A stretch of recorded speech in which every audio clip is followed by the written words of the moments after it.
मेरा नाम हर्ष है। आप देख रहे हैं भोर वैभव। आज हम मुंबई के मुलुंड विधानसभा में हैं, जहाँ पे पिछले कई दिनों में राजीनामाओं का लाइन लगी पड़ी है। हम इसी विषय पर बात करने के लिए हमारे साथ मुलुंड विधानसभा के पूर्व अध्यक्ष श्री मनीष तिवारी जी हैं। मनीष सर, क्या चल रहा है मुलुंड में? बड़ी घमासान मची पड़ी है, क्या कहना है आपका उसमें? क्या है कि जो वर्षों से काम करने वाले कार्यकर्ता थे उनकी अनदेखी की जा रही है। कार्यकर्ता यही चाह रहे थे, मेरे जैसा सर्वसाधारण कार्यकर्ता यही चाह रहा था कि यह वार्ड 15 वर्षों बाद सर्वसाधारण हुआ था, ओपन हुआ था। तो सारे कार्यकर्ता जो कई वर्षों से काम कर रहे हैं इस विभाग में, मैं 30 वर्षों से भारतीय जनता पार्टी का काम कर रहा हूँ। मेरे साथ अन्य सहकारी है जिन्होंने भी 20 साल, 25 साल, 30 साल काम किए। तो सभी की इच्छा थी कि ये 10 साल बाद अगर ओपन वार्ड होता है तो यहाँ पे सर्वसाधारण कैंडिडेट को उम्मीदवार बनाना चाहिए।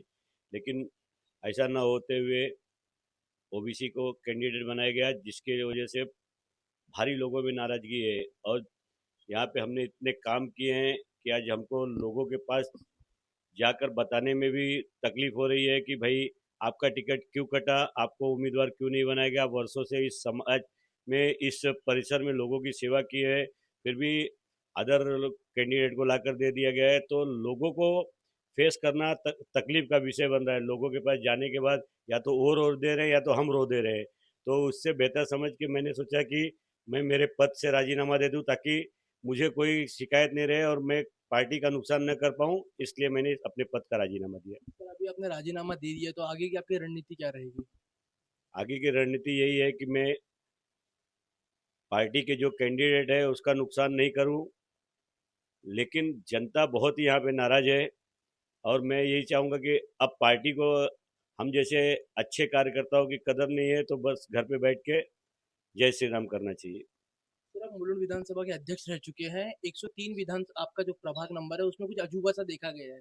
किसी को इंपोर्ट किया गया है बाहर से, वहां के नागरिक लोकल लोगों को टिकट ना देके उम्मीदवारों को बाहर से लाया गया। इस पे आपका क्या कहना है? देखिए, पार्टी की एक समीकरण होती है। महिला ओपन वार्ड था तो वहाँ पे बाहर की कैंडिडेट तो है।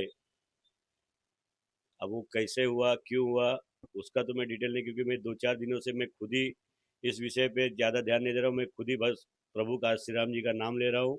और मेरे साथ खुद ही गलत हुआ तो मैं उसी में डूबा हुआ पड़ा हूँ कि ये कैसे हुआ। सर, जो इस तरीके से लगातार देखने मिल रहा है कि जो इच्छुक लोग थे उनको टिकट ना मिल के, क्या ये एक पार्टी का अहंकार हो सकता है?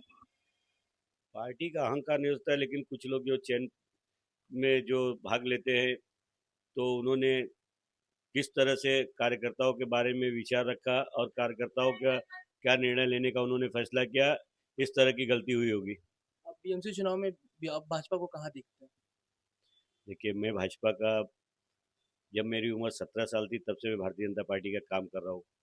मैं चाहूँगा कि भारतीय जनता पार्टी का ही महापौर बने और भारतीय जनता पार्टी ही इस देश में सर्वोच्च पार्टी बनी रहे, क्योंकि मैंने उसको अपना 30 साल दिया है।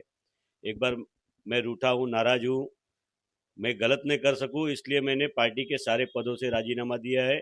लेकिन मैं पार्टी के गलत हो ऐसा कभी नहीं सोच सकता हूँ। क्या हम आपकी घर वापसी की उम्मीद कर सकते हैं कुछ समय बाद?